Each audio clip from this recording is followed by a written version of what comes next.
સમાચારની દુનિયામાં હંમેશા અગ્રેસર રહેતું ઝી 24 કલાક અનેક પુરાવા આપે છે, લાઈવ રેડ કરે છે, બોગસ તબીબોને પકડે છે, બોગસ હોસ્પિટલને ખુલ્લી પાડે છે। તેમ છતાં પણ જાડી ચામડીના અધિકારીઓ કોઈ કાર્યવાહી નથી કરતા।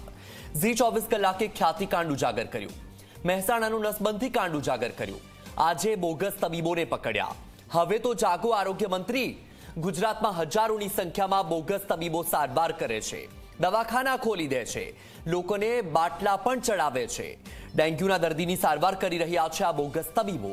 જો કડક કાર્યવાહી સમયસર નહીં થાય તો કેટલાક લોકો મોતને ભેટશે। જાગો આરોગ્ય વિભાગ, આરોગ્ય મંત્રાલય ક્યાં છે? આરોગ્ય અધિકારીઓને શરમ હોય તો કાર્યવાહી કરે।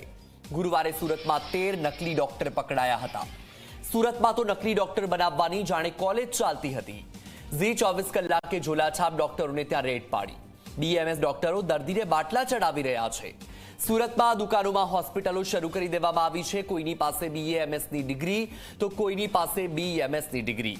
આરોગ્ય અધિકારીએ કહ્યું કે બીએમએસ બાટલા ચડાવી શકે નહીં। બીએમએસ ડોક્ટર એમબીબીએસ ડોક્ટર્સ જેવી કામગીરી કરે છે। સુરતમાં આરોગ્ય વિભાગ જાગો, ઝોલાછાપ ડોક્ટરો ખુલ્લેઆમ ચલાવી રહ્યા છે ક્લિનિક।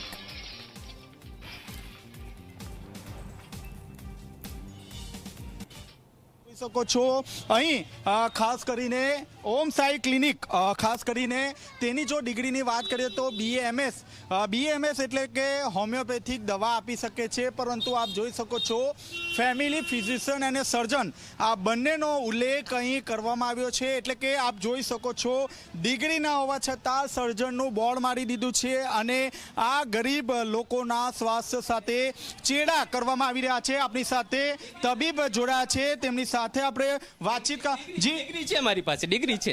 कौन सी सर्जन की डिग्री है? अरे बैचलर आयुर्वेद मेडिकल और सर्जरी बीएमएस ने बीएम हाँ जो सर्जन क्या मार्यु છે सर्जन मार्यु છે हमें क्या मार्यु ચાલો ચાલો દેખાડો મને હા ચાલો દેખાડો મને क्या मार्यु છે सर्जन। આપણી સાથે કઈ ડિગ્રી છે તમારી પાસે?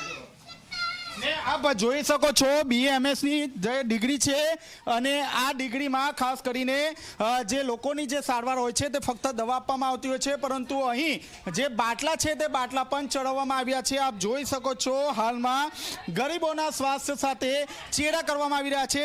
બેન શું થયું છે? ક્યાં હુઆ है? डेंगू। और कब से बॉटल चल रही है? 3 रोज से। तीन रोज से। 3 दिवस की। रोज कितने चढ़ाते हैं बॉटल? 1। और कहाँ इलाज करने आए हो? यहाँ कहाँ? कैलाश चौपड़ी। जी क्या हुआ है? बुखार लगा है। और कितने दिन से यहाँ पे चढ़ रहा है वो? बहुत फर्स्ट चल रहा है। फर्स्ट चल रहा है। फर्स्ट चढ़ रहा है। जी। कितने दिन से आ रहे हो? 2 दिन से।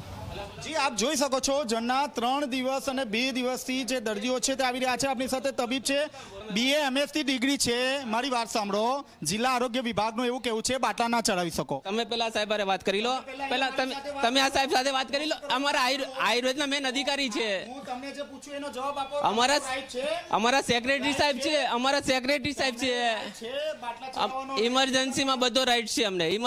લાવો કોઈ ચાલો દેખાડું। આપ જોઈ શકો છો આ રીતે બીએમએસ ની જે ડિગ્રી છે તે ડિગ્રી વાળા જે તબીબો છે તે તબીબો આ રીતે આપ જોઈ શકો છો આયુર્વેદિક દવાની સાથે એલોપેથિક જે દવાઓ છે તે પણ અહીં આપવામાં આવી રહી છે અને ક્યાંક ને ક્યાંક કાયદાનો જે પાઠ છે તે મીડિયાવાળાને હવે તેઓ અહીં બતાવી રહ્યા છે। આપ જોઈ શકો છો જે નાની જે દુકાન છે તે દુકાનની અંદર આ રીતે જે ક્લિનિક છે તે ક્લિનિક ખોલી દેવામાં આવ્યું છે। કેટલા દિવસથી 12 વર્ષથી પ્રભુ 12 વર્ષથી આ ડિગ્રીમાં જો અમને હાઈકોર્ટમાંથી ઓલો આવી વાંચો આ વાંચો। આરોગ્ય વિભાગ ખોટું બોલે છે? અરે પ્રભુ આરોગ્ય વિભાગ ખોટું બોલે છે? હાઈકોર્ટ ખોટું બોલે? આરોગ્ય વિભાગ ખોટું બોલે છે? અરે પ્રભુ ઇમરજન્સીમાં કરવાનું હોય, આ બધું ઇમરજન્સી હોય। જો પૂછો ને 3 દિવસથી તમે એનો રિપોર્ટ જુઓ, 3 દિવસથી ડેન્ગ્યુ એનો રિપોર્ટ જુઓ કાલે ઉલટી। શું જો 3 દિવસ? અરે પ્રભુ એમ ના હોય। તમે કોને? એ બેનને? બેન એટલા સિરિયસ નથી, એટલે બહુ વધારે સિરિયસ નથી।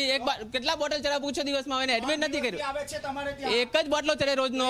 જૂઠું બોલે 3 દિવસથી આવે છે ને? પણ અરે પ્રભુ એમ ના હોય પ્રભુ। ઇમરજન્સીમાં ઓલા ભાઈને પૂછો, આજ સવારમાં ચક્કર ખાઈને પડી ગયા હતા, પૂછો। તમારે બાટલા ચડાવવાનો રાઈટ છે કે નથી? અરે પ્રભુ ઇમરજન્સીમાં બધું છે। જો તમને નિયમ દેખાડો, તમે નિયમ જોતા નથી પ્રભુ। તમારી પાસે રાઈટ જ નથી, તમે બીજી હોસ્પિટલમાં કેમ રિફર ના કર્યા? અરે પ્રભુ અમને ઇમરજન્સીમાં બાટલો ચડાવવાનો રાઈટ્સ ઉપરથી અમને ભણાવ્યા ત્યારનો આપેલો છે। ભણાયું ક્યાંથી? ગુજરાત આયુર્વેદિક યુનિવર્સિટી જામનગર। જી આપ જોઈ શકો છો જામનગરની યુનિવર્સિટી છે અને તેઓ દ્વારા કહેવામાં આવ્યું છે કે આપ ઇમરજન્સીમાં બોટલ પણ ચડાવી શકો છો. આપ જોઈ શકો છો સુરતના જે પાંડેસરા વિસ્તાર છે તે પાંડેસરા વિસ્તારમાં આ રીતે જે ક્લિનિક છે તેનો રાફડો ફાટી નીકળ્યો છું. હું કેમેરામેનને ફરીથી જે દ્રશ્યો છે તે દ્રશ્યો બતાવવાનો કહીશ કે અહીં એક નહીં પરંતુ એક જ લાઇનમાં આ રીતે બે દુકાન છોડો એટલે વધુ જે બે ક્લિનિક છે તે આ જ રીતે ઊભા કરી દેવામાં આવ્યા છે.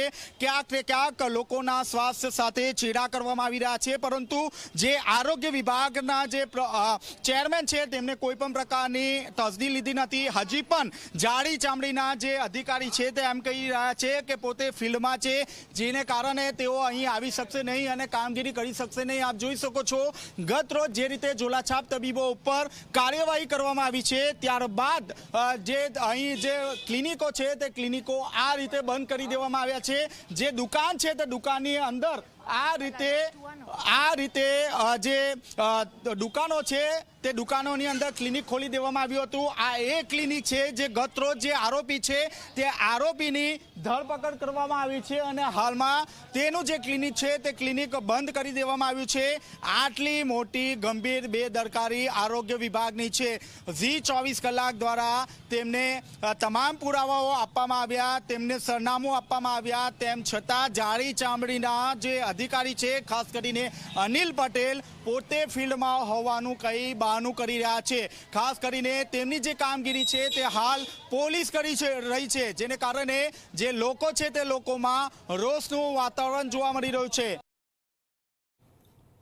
સુરતમાં